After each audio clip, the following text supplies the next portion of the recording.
chapter 10, we hear the complaints of one of the souls from hell, a wife, who's demanding that she get her husband back. And perhaps at this point we just want to step back a little bit and ask some questions about the selection of souls that Lewis has made here in The Great Divorce. There are many resemblances between The Great Divorce and Dante's Divine Comedy. We've remarked on a number of them already. The most recent one, of course, is that Lewis has a guide in George MacDonald, like the way that Dante has Beatrice and Virgil. But one of the important contrasts between the Divine Comedy and The Great Divorce are the kinds of souls that you're running into. Consider some of the characters from Dante's Inferno. Early on, he encounters Paolo and Francesca da Rimini. These are a pair of lovers who have been condemned to the second circle of hell for an adulterous love affair that began after they were reading romance stories together, the story of Lancelot and Guinevere. They're murdered by Francesca's husband, and both of them end up in hell. Bertrand de Born, this is the memorable fellow who's carrying his head before him in hell as a lantern. He was a minstrel who celebrated war and incited bloodshed between kings. They're the great traitors Fra Alberigo and Brancadoria. Their treachery is considered so great, so heinous, that devils have snatched their souls from their living bodies and brought them to hell. And so their bodies are actually living on in the upper world, guided and possessed by devils. Now, if you think about the kinds of wickedness that you see in the Inferno, adultery, the celebration of bloodshed, treachery, these are all acts of great wickedness, and those are the kinds of things that stand out as you look at these souls from the Inferno. Lewis, on the other hand, think about some of the people that we're meeting. A woman who is perpetually complaining. We saw a woman who was trying to make herself look appealing and voluptuous, even though, of course, now she's just a ghost. We saw an artist who was obsessed with his own art and refused heaven once he found that his art was no longer appreciated, that he was now a forgotten name. And now we run into a wife who's devoted herself to her husband, to advancing him, to pushing him on and shaping his life. And now she too has been damned. This kind of thing, I think, can be puzzling by comparison when you look at the Inferno. You look at these characters in Dante, and there's no question as to why it is they've ended up in hell. Lewis, in fact, asks about some of these people why they're here. So, what is the point that Lewis is making? He seems determined to draw examples from ordinary life, that in fact, damnation doesn't demand great wickedness. Damnation is something that is possible for decent, middle-class people. All you need is a soul that's turned inward, that's collapsed in on itself, like a dying star becoming a black hole.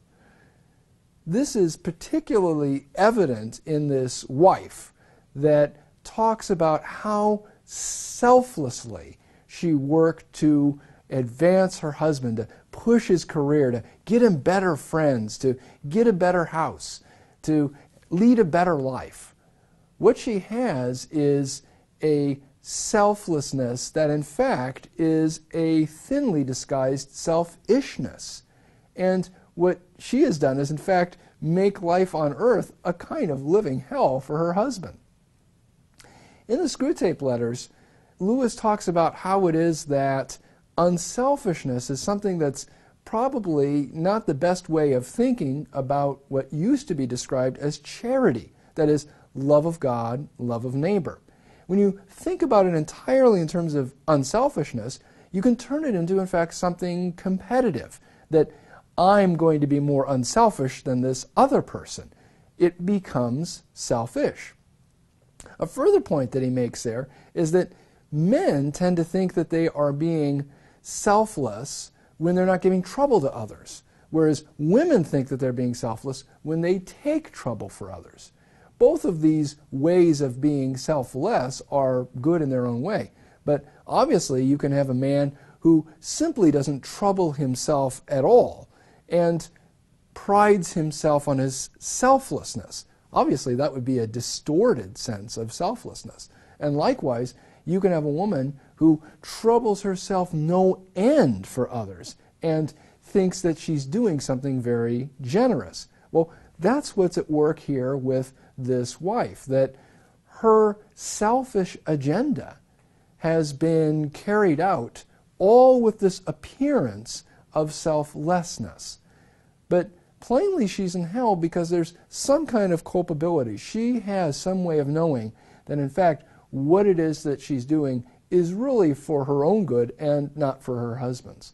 That comes out toward the end where she talks about how it is that she wants her husband back because she must have somebody to do things to. That in fact what's been going on here is not really a giving to the other, not really a selflessness, but rather a kind of self-disguised and self-deceived desire for control and manipulation. That there are ways in which our selflessness for others is in fact a way of having control over them.